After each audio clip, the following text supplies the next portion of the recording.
Hello, everyone. Thank you for joining us today at our Spotlighting an Author session. Today, we will be discussing with Dr. Akbar Torbat his book, which is called Politics of Oil and Nuclear Technology in Iran. Today, Iran stands at a critical juncture, and it is essential that we examine its history and transformations to better understand the trajectories of its future. Again, thanks to everyone in the audience for joining today, because we will be able to engage in this conversation as Iranians can, including Dr. Akbar Torbat, can discuss the past of Iran and look at the particular instances that they can reflect on in order to better understand what the future of Iran can entail. Before we begin, on behalf of the advisory board, I will share some remarks. Dr. Torbat, thank you from behalf of the advisory board and the team at Iran 1400 Project. Thank you for taking time out of your busy schedule to be with us today. The Iran 1400 Project's mission is to foster a greater understanding of Iran's history in order to promote an informed conversation about its future. Your book's insightful observations and analysis will certainly contribute to that mission. It is a great privilege to have you here today and to benefit from your expertise. Dr. Akbar E. Torbat began teaching at California State University, Los Angeles in 1989. He also taught at the University of California, Los Angeles, the University of Southern California, and several other CSU campuses. He has taught a variety of courses in economics with a specialization in international political economy. And he has also served as a financial advisor for a number of years. His articles have been published in scholarly journals such as the Middle East Journal and the World Economy, and he has been interviewed by various international media outlets concerning his field of expertise and served as a reviewer for several academic journals. Now we have a quick teaser, and then we can go into the format.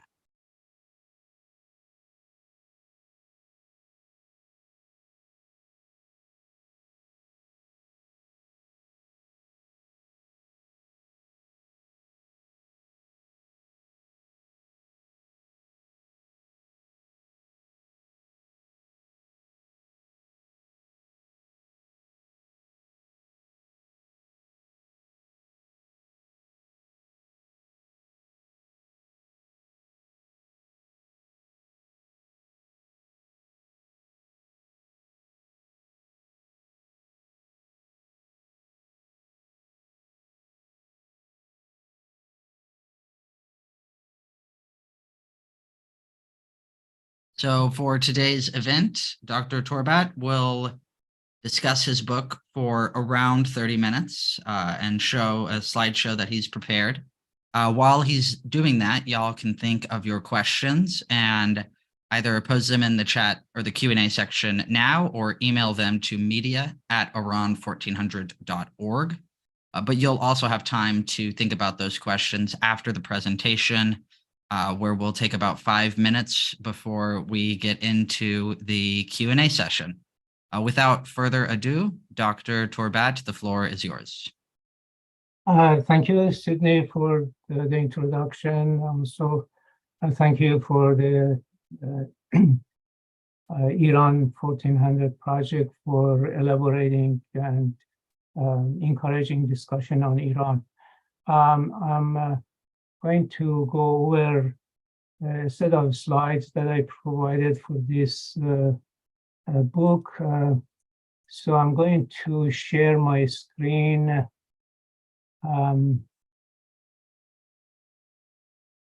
In just a moment.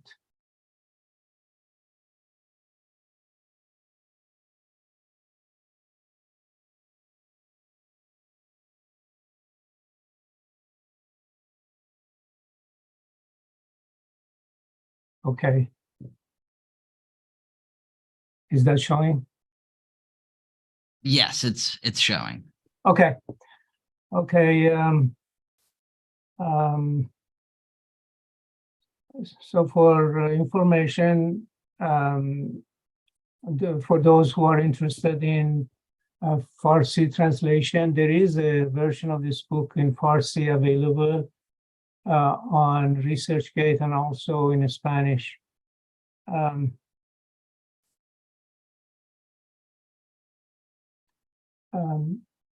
This book starts with the review of some theories regarding developing countries' relations with the advanced industrialized countries. And concentration is basically on what is now referred to as dependency theory, which is kind of analytical analysis of why developing countries and developed countries have so much gap in development. And this theory is rejecting Ricardo's notion of comparative advantage that is common in analysis of international trade. The originator of this theory is based on research of Prebisch, Raul Prebisch, Argentinian economist. And the later other version of the same theory has been developed. The one that is used in this book is the version that enhanced by Johan Galtung, who is a Norwegian sociologist. There is a diagram in the book regarding this theory. This is the general diagram of dependency theory, that in center are the advanced countries. The world is divided to the advanced countries, industrialized countries, and developing countries or underdeveloped countries that are in periphery. So what Galtung has done is adding one more feature to this theory, that he says that in the center of the center means that in center of the industrialized country, there is a center, and in the periphery of the developing countries also there is a center. And these two centers, they have harmony of interest. So it means that there is a give and take relations between these two, and that's the way that the rest of the people in developing countries are exploited in the interest of the elite that are in the center of the periphery. So that's briefly the theory. This book has been written mostly for people who are interested in research and is analytical, and therefore this theory is used in various parts of the book later on. One key idea of the Galtung is the bridgehead. That's kind of based that industrialized countries establish in the periphery, in the developing countries. And another point in his description of theory is that in addition to monetary type relations, which is discussed in comparative advantage, this one also highlight that there is a non-monetary relations that could be in exchange in international trade, and generally this relationship is unequal. So that's basically the theory, briefly. Now, why this is good to apply to developing countries with resource such as oil? Because what he is saying is that the oil in particular is traded in dollar or in other major currencies. And so the advanced countries have interest to return this dollar while, the oil is purchased. And for that reason, the developing countries, the oil-rich countries are not developed or not industrialized because that's against the interest of the advanced countries. So in the last chapter, I'm going to describe how this model is related to the case of Iran. Chapter 2 of this book discusses the colonial relationship between Iran and the Western countries, specifically the Great Britain and the Imperial Russia, and how a large part of the Iranian land was actually taken out of Iran, and therefore about 1/3 of the Iranian motherland actually separated from Iran. Part of it in the north by Russia, which includes the present Armenia and Azerbaijan and Georgia, a major part of Georgia.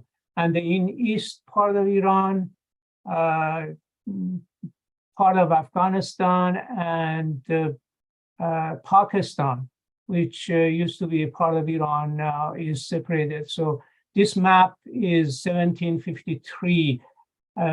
After that, Iran gradually became victim of colonial policies of the Imperial Russia and the Great Britain. One of the interesting things that you can look at in the history of economic relation of Iran with other countries is that how Iran was fallen to be a semi-colony of the Russian and the British. This idea is originally highlighted by Hans Morgenthau in his book, Politics Among Nations, and I made significant research that how this happened, and based on Iranian sources, history books, and economic history especially, I was able to identify three methods that was used to make Iran as a powerful country at that time to become absolutely a semi-colony. And those three are economic concessions, the way that the Western countries sign contract, economic related contract with Iran, and also gave loans so that the country be dependent to them financially, and also foreign trade, how they set up tariffs so low so that they can buy the Iranian commodities very cheaply and export manufactured goods with higher prices. That was for chapter 3. Chapter 4 is concentrate on a general history of Iran in the first half of 20th century, and concentrate on oil, a part of that chapter, and looking at the APOC, that was actually Anglo-Persian Oil Company, that first signed contract for exploiting Iranian oil. And over years of oil production from Iran, actually, Iran didn't get any significant benefit out of the oil export. So as you see in this graph, the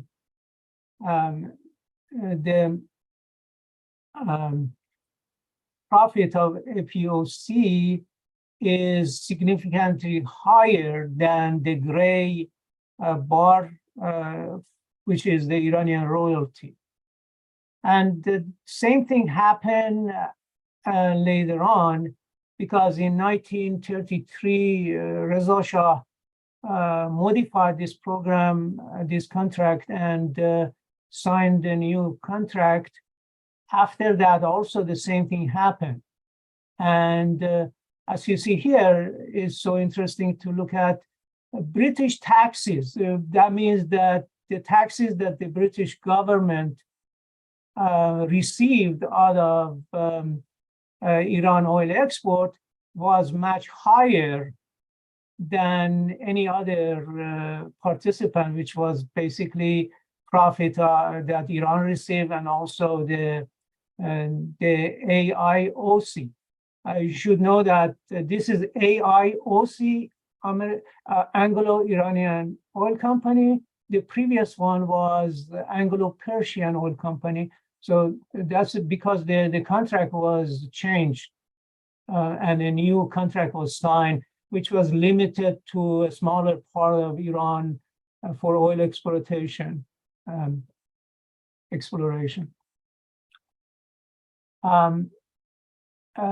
The conflict with oil started basically in early 1970s under the Shah, because the US dollar was inflated and Nixon devaluated the dollar. And when the dollar was devaluated, then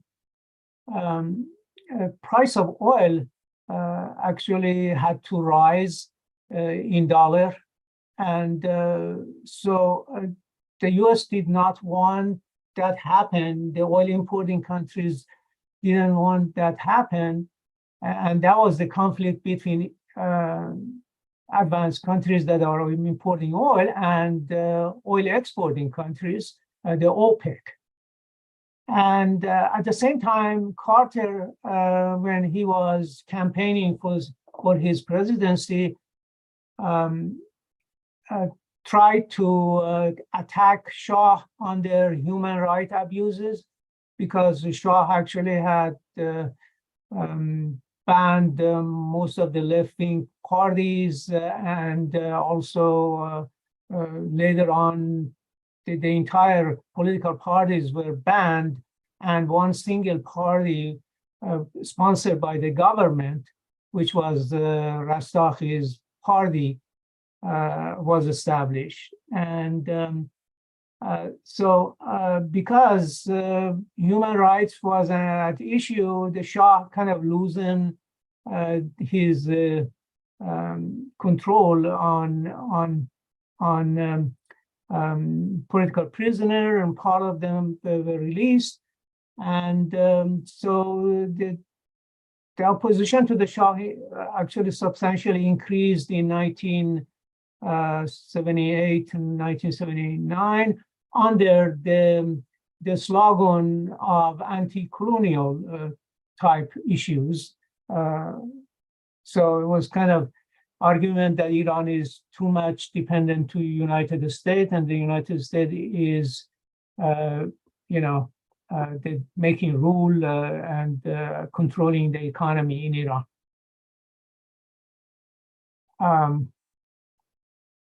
Chapter 7 is basically a start of the nuclear discussion. The previous 6 chapters was basically history and also oil. And I give a little bit introduction on origin of IAEA and NPT, and then discuss that Iran was one of the original signatories of this treaty, the NPT treaty.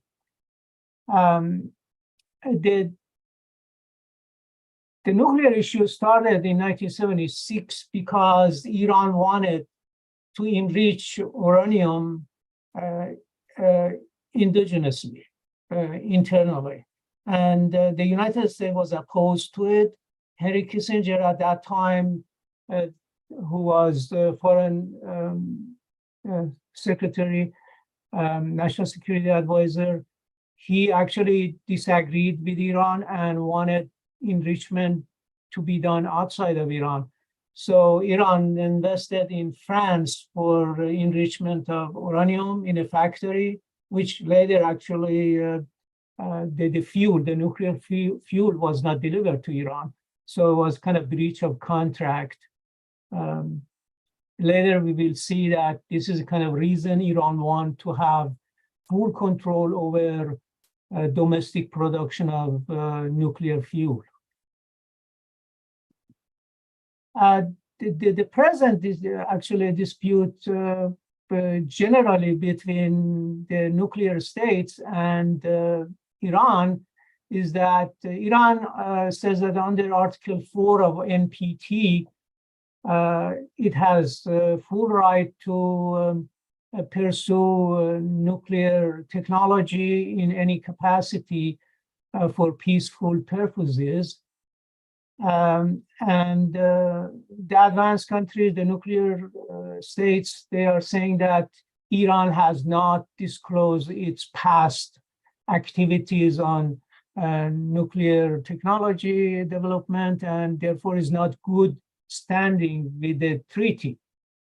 Now, at the same time, we know that under Article 6 of the NPT, all nuclear states supposed to move toward disarmament, but that's not what they have done. They have, in reverse of that, they have actually expanded their nuclear weapon technology, and that has been continued since the treaty has been signed.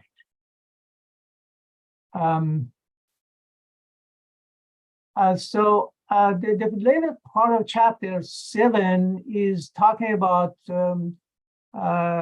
what is the motive for preventing Iran to become a nuclear state, and that issue actually has to do with oil, especially back under previous U.S. administration, not the current. An analytical discussion of oil reserve and oil production is done in this chapter under zero-sum game type model.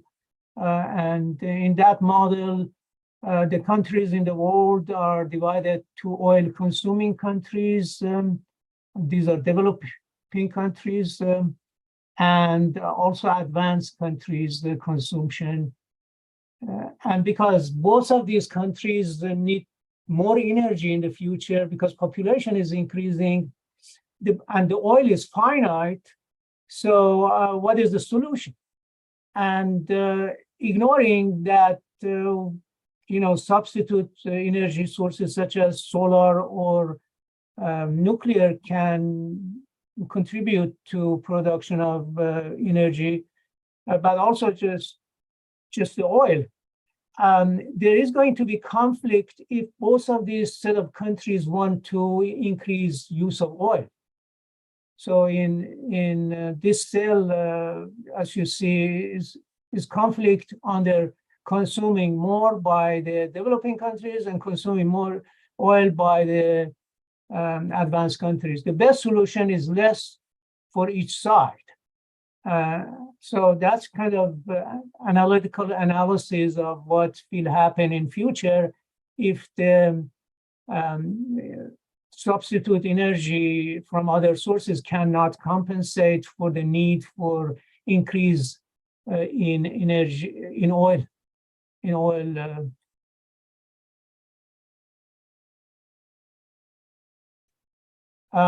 So how the West, specifically the United States, has tried to control Iran to prevent expansion of its nuclear program.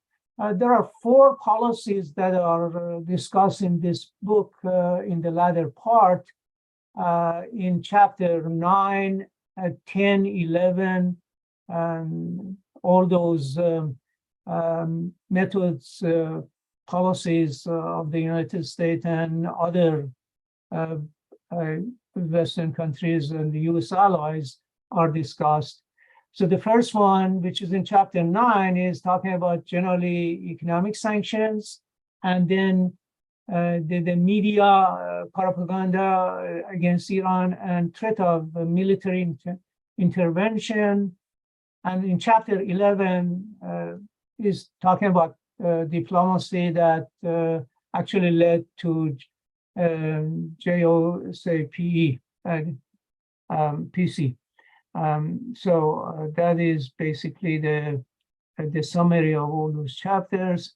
Now, JCPOA takes most of the discussion, and the chapter talk about how actually politics change in Iran to have this agreement be continued and implemented. And that happened in the latter part of Ahmadinejad administration, because Ahmadinejad was so firm in preventing weakening of the Iranian nuclear program. The Supreme Leader tried to bypass the president and send the secret mission to Oman to discuss directly face-to-face with the United States. And that started in 2012. And then Ahmadinejad term expired in 2013, and Hassan Rouhani, who was previously nuclear negotiator and a cleric who had friendly relation with the West and also had good relation with Supreme Leader, he became president. So a lot of people in Iranian politics think that the Supreme Leader manipulated the election so that Hassan Rouhani be able to become president. So in fact, he became president.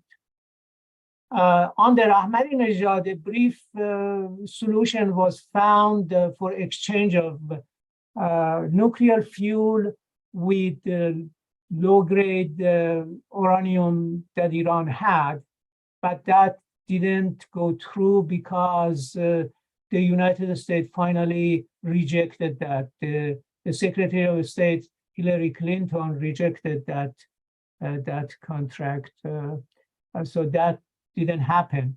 This was with participation of President of Brazil and Turkey in 2010. The initial discussion of the JCPOA started in 2013 officially, while the previous discussion had been done secretly.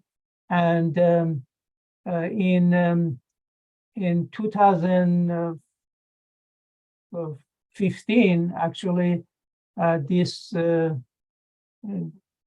agreement was signed. It was supposed that all sanctions on Iran be lifted, but it didn't happen. And only nuclear-related sanction was temporarily halted. So Iran was not really happy with that. And a lot of opposition group in Iran tried to actually criticize the agreement.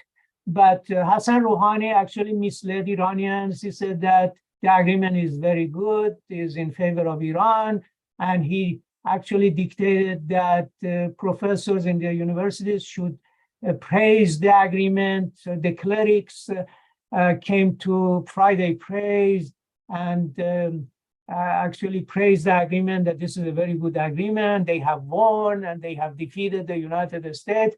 While this was just basically reverse, that Iran, based on this contract, had lost most of the important key source of nuclear energy, because it had to actually stop enrichment and just limited to a certain amount of 5%, and also had to stop research on nuclear technology and so on. So we can go over these later on if you are interested. Okay.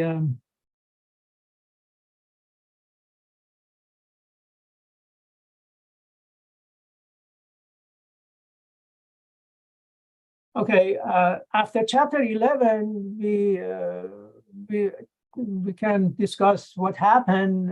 That in chapter 12 is discussed how the nuclear agreement was actually,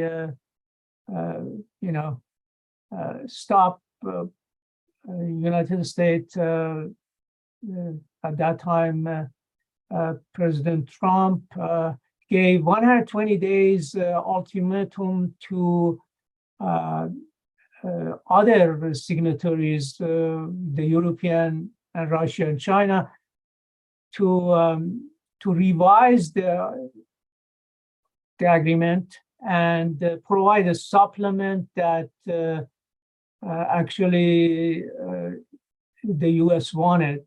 And that was basically to stop Iran forever to have access to nuclear technology, while this contract, this agreement was limited to 8 years.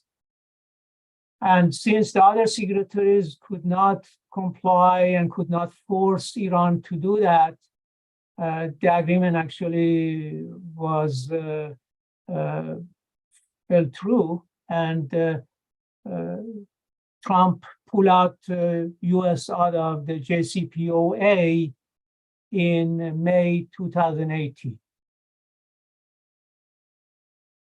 Now, there is a comparison of the two disputes that Iran has had concerning oil and nuclear technology, nuclear program in Iran.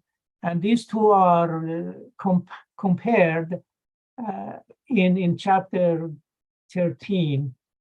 And as you see here, both agreements started secretly. Regarding oil, was before Mossadegh, Prime Minister Razmara discussed the initial new agreement with the oil companies, which was secretly, discussed, and Iranian public and the parliament and the media were not informed. And when it was announced, everybody actually opposed it. And also the same thing happened in the nuclear agreement, that secretly was negotiated, and when was publicly actually negotiated in 2013 through 2015, the detail of it was not disclosed, and not even to the Iranian parliament. So there are a lot of oppositions in that matter in Iran. Now, the latter part of the chapter is kind of recapitulation of the issues discussed, and the idea of the center periphery, Galtang's model, and the idea of the bridgeheads that he discussed. In 1921, there was a coup, which is discussed in chapter 6 by Reza Khan, who later became Reza Shah. And that coup actually started a bridgehead for the British initially to control the oil, but that did not continue because Reza Shah established good relation with the Germans.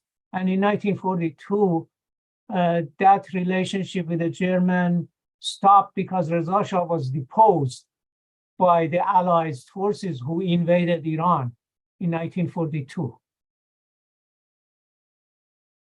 So to summarize, actually, after 1953 coup, which is discussed in chapter 5, the United States established a bridgehead in Iran via Shah.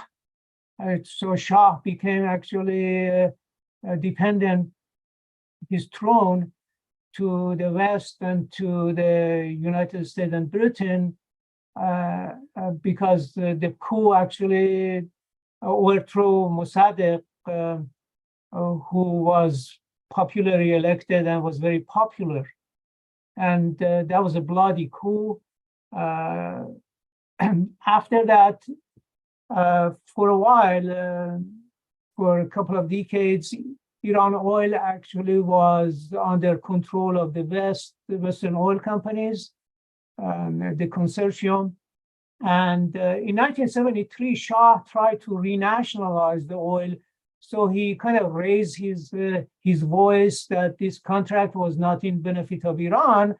And at that time, the oil companies and the United States were not happy with the Shah radicalization, and they tried to actually stop, stop Shah to support higher oil prices and having new contract.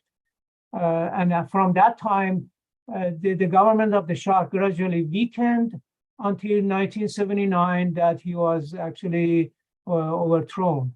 And so after the Shah, the United States wanted to establish again relation with Iran.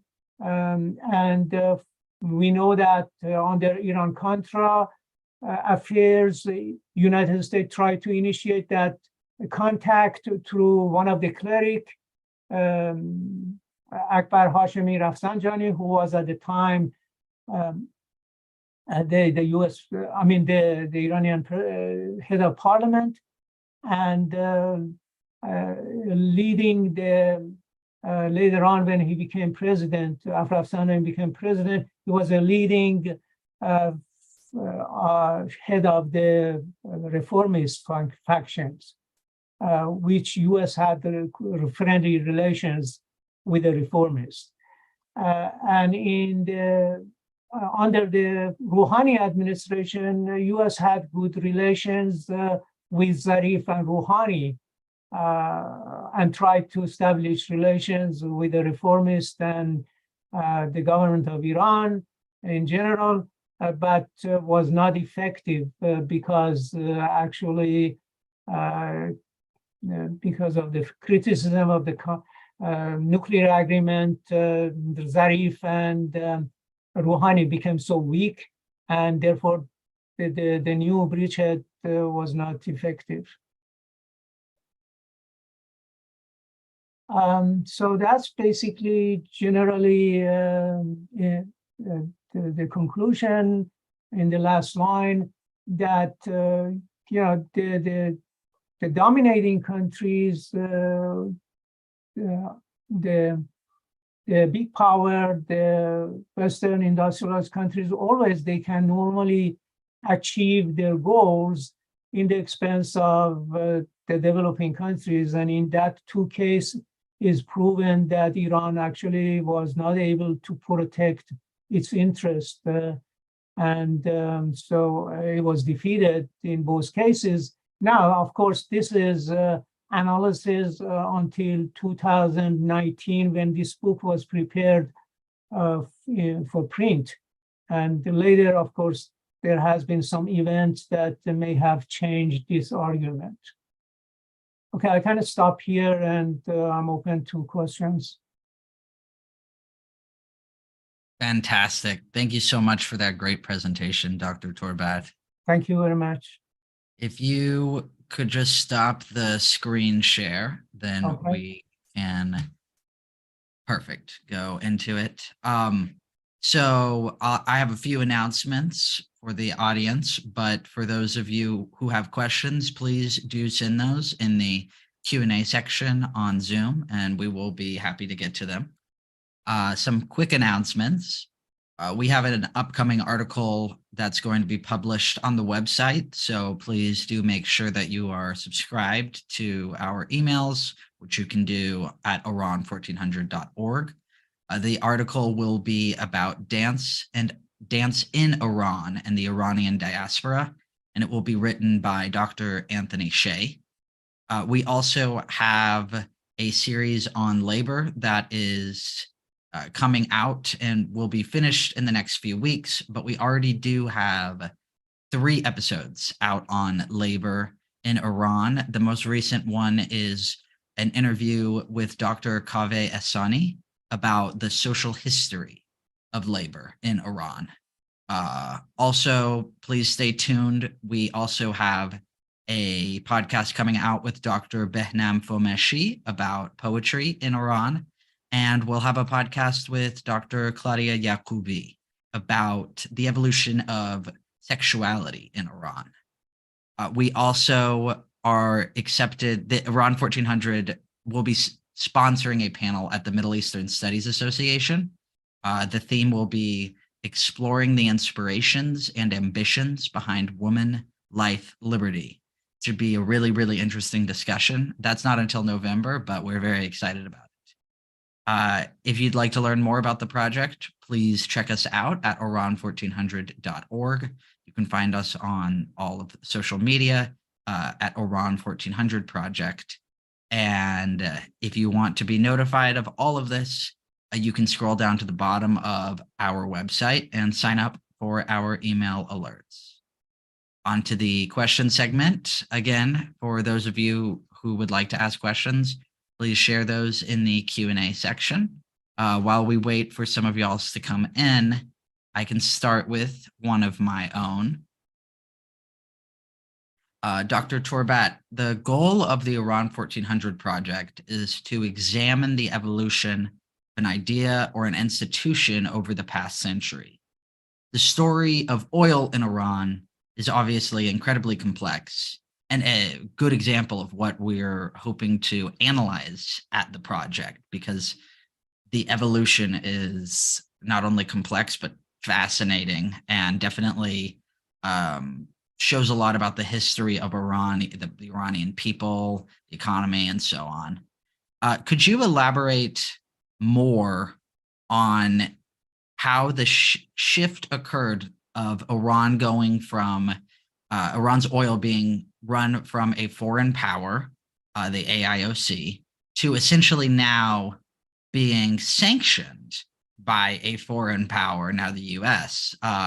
Could you elaborate on how that shift occurred? And also, how can Iranians themselves look back on the history of oil in order to see if there's any tangible measures that they could take in order to realize a vision within Iran of how their country could best use its oil in order to benefit its people?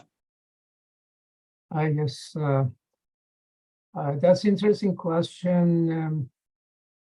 Actually, as I discussed in chapter 4, the original oil contract was with APOC, which was Anglo-Persian Oil Company. And that company didn't really want to have established links of the oil industry with other part of the economy. And the company was just basically wanted to export the oil and little profit for Iran. So that contract actually was revised in 1933 under Reza Shah. And the company from APOC became AIOC, which is Anglo-Iranian Oil Company. And so that went on until early 1950s, that again, Iran wanted more profit and more benefit from oil. And that was a campaign by Mossadegh in 1951. That took roughly about 2 years. And finally, Mossadegh was not able to nationalize oil the way that he wanted because he was overthrown. Actually, the British and the United States joined plan to have him removed, and that was by a military coup. After that, in after 1953 coup, the new company that became dominant in oil industry in Iran was the consortium, which was composed of major oil companies plus a few independent companies. And still under that contract, Iran didn't get enough benefit out of the oil. But because the Shah was dependent on the United States to protect him, he was brought back to power by coup. So, he didn't want to actually discourage the United States to raise his voice. But that change in 1973, that Shah became more powerful and wanted the higher oil prices, wanted more share of the profit for Iran, and made some contract with other countries and other oil independent companies. So all of these displeased the oil companies and displeased the United States. And so we know that that was the initial issue that helped his government to be weakened. And later in 1979, the religious functions, the factions, mainly the Islamic clerics who led the religious population, the underclass, they were able to more and more weaken the Shah until he was overthrown in 1979. And after that, the clerical government tried to control all aspects of oil. And that has been the case up to now, although some upstream type projects are given to private companies, but most of the downstream, the downstream is given to the independent companies and private companies. The upstream, which is basically exploration and production of oil, is done by the oil company itself, the Iranian Oil Company. So I hope that could help you to kind of figure out what happened. Yes, thank you. The next question is from the audience, from Sanford Weiner. Today, the Wall Street Journal reports Iran's oil production is approximately 2.5 million barrels per day and headed toward 3 million. How and to whom are these oil revenues being distributed, and who is benefiting? That's kind of interesting question to actually bring this issue that the cleric tried to dominate the country, especially the few clerics that are running the government. And so they spend most of their oil income for the benefit of themselves. The supreme leader has full control over the country. The parliament and the president do not have much power, and the oil revenues actually is going to places that the supreme leader want. Specifically, the exchange rate is two-tier type of exchange rate. The market exchange rates right now, and the preferred exchange rate, which is very low. And under the preferred exchange rate, the people who are close to the supreme leader, close to the government, close to the regime, they get those petrodollar in very low exchange rate, and they're supposed to use it for humanitarian or to essential goods that is imported, but it turned out to be a lot of corruptions, and the revenue of the oil that goes to them through low exchange rate is spent on their own interest, on their private project, and kind of a lot of cheating and corruption has been going on. Very little of that is public, what's happening. And those that are responsible for that, even if they prosecuted and go on trial, they later turn out to be free out of prison. So that's really interesting to look at what happened to those people that are violating the official rules of those kind of transactions, for low exchange rate. Fantastic. Thank you for that very in-depth response. The next question is also another one from the audience. How do you examine the institutions involved in either oil or the nuclear sector in dealing with contracts or policies? Similarly, these developments in the public eye were associated with sentiments and ideas like freedom, independence, or nationalism. How have those ideas evolved in the minds of Iranian people?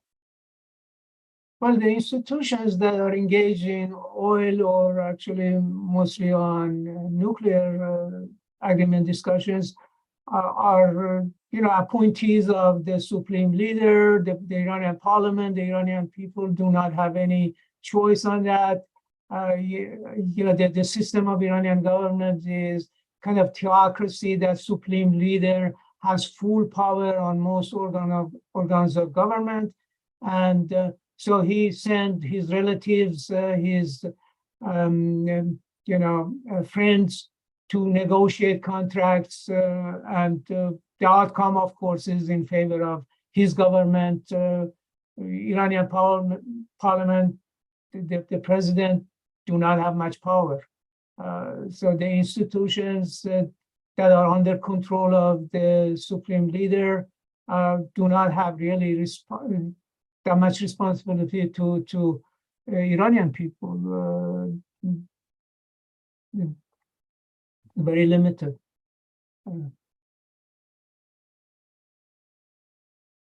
All right, thank you. A reminder to those in the audience, feel free to drop your questions in the Q&A. The next question, what key insights and lessons do you consider crucial for Iranians to bear in mind when contemplating a future that fosters the economic well-being of the Iranian people within Iran? The best goal that Iranians have is to put aside theocracy and concentrate on rational economic policies that benefit Iranian people. We know that the supreme leader, the elected president, who actually is a figurehead right now, they are following the theocratic type policies and spend money by printing money to keep happy the underclass. And that has generated significant inflation rate since the revolution. Gradually, the national currency has declined in value. It used to be under the Shah 70 rial, actually equal to $1. Now, the price of Iranian rial has gone to almost zero. It's less than a penny. And this is because to keep the the underclass happy, the poor, the government print money and spend it on promises and on basically promoting theocracy, promoting religion in Iran, which really do not have much economic significance to help people live better. And so, Iran has to have a secular government, has to concentrate on rational economic policies to help Iranian people to live better, to enhance the standard of living, which gradually has declined in recent years. Great, thank you. The next question, from an economic standpoint, what is the benefit of nuclear energy for the Iranian people? Well, the benefit is that it's kind of new source of energy, is a clean energy. So, it helped to reduce pollution when electricity is produced. That's one feature. Less oil is consumed domestically if the Iranian nuclear power plant increase electricity. So that's going to be helpful to have more oil left for petrochemical use and more oil left for export. So it's beneficial to Iranian people to have nuclear energy. And of course, nuclear technology in general has application in medicine and in other areas of science and technology. But of course, there is a problem of nuclear weapon. And on that issue, Iran want to have capability to produce nuclear capability if is needed in the future, because the country is independent and does not want to be victim of those nuclear states. So it has to have means to protect itself. We know that Iran recently joined the Shanghai Cooperation Organization. So that's one way that Iran rely that probably can prevent invasion of other major Western countries in the future, but at the same time want to have a choice for nuclear capability. It want to have that fuel cycle technology available. Great, thank you. We have time for about maybe one more question from the audience that y'all can send in after as Dr. Torbat is answering the next question that I have. In what ways have protests and social movements pertaining to oil and or nuclear energy changed over time in Iran? And is there any correlation between the current situation in Iran regarding its oil and nuclear energy and the protests that have occurred over the past year? Well, historically, if you look at protest over oil has been that Iran is not getting benefit out of those oil contracts and has to have full control over oil production. That's the idea that Mossadegh wanted to establish, but didn't happen because he was overthrown. And that has been continued, that issue of controlling the oil by Iran itself through the time after Mossadegh and also under the present regime. Although Iran has somehow control over oil, but the benefit of the oil revenues is not actually distributed fairly to Iranian people. That's another issue. regarding the protest for nuclear energy, Iran always wanted to have nuclear energy because historically Iran used to be a superpower, under Cyrus the Great, and later on, before Islam, under Sassani's dynasty, and until Safavid dynasty, Iran was major power in the world.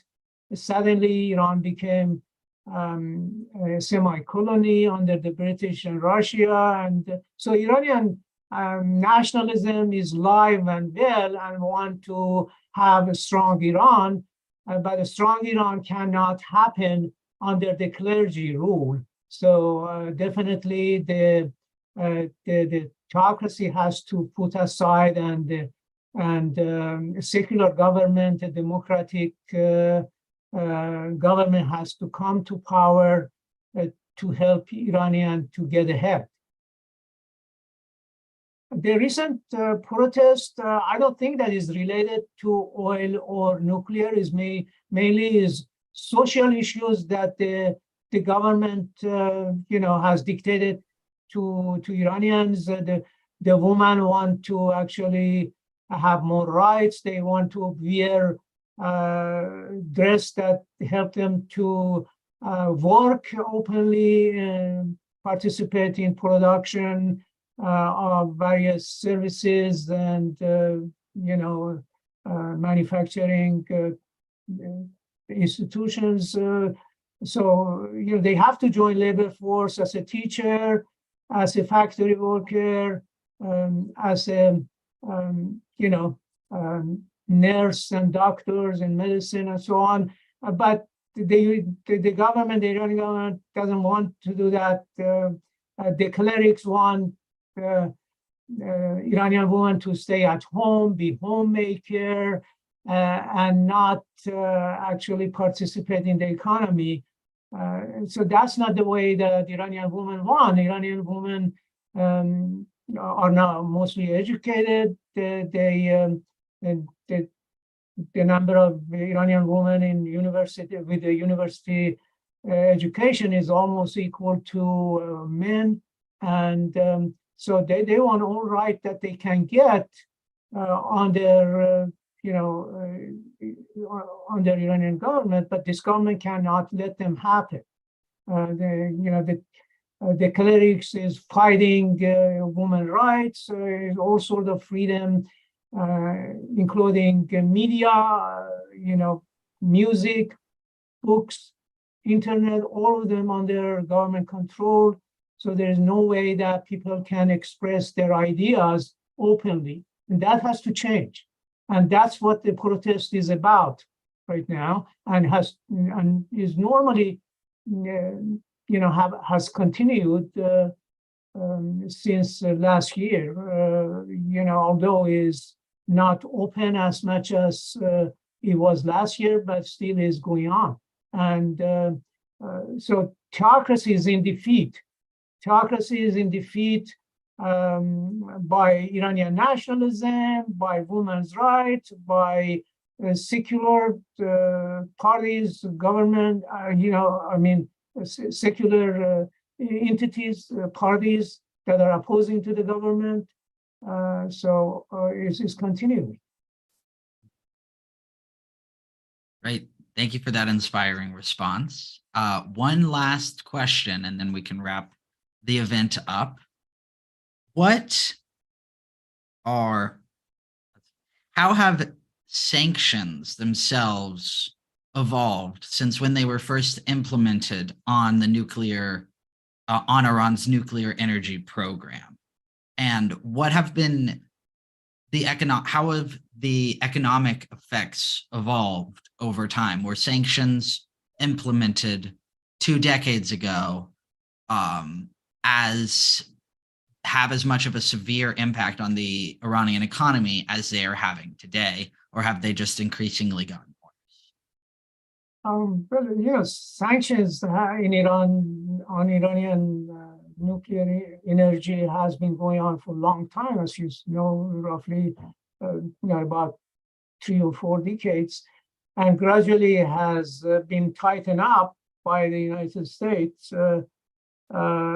as of now is actually very severe economic sanctions. It was strengthened under President Trump, become actually maximum pressure type policies on Iran, just basically sanctions and any kind of way that the U.S. can pressure on Iran. And that has been continued so far. But one way that actually sanctions has helped Iran is that Iran has tried to be independent, and has tried to has tried to adjust its economy domestically to fight the sanctions and develop relations with other countries that have friendly relations with Iran.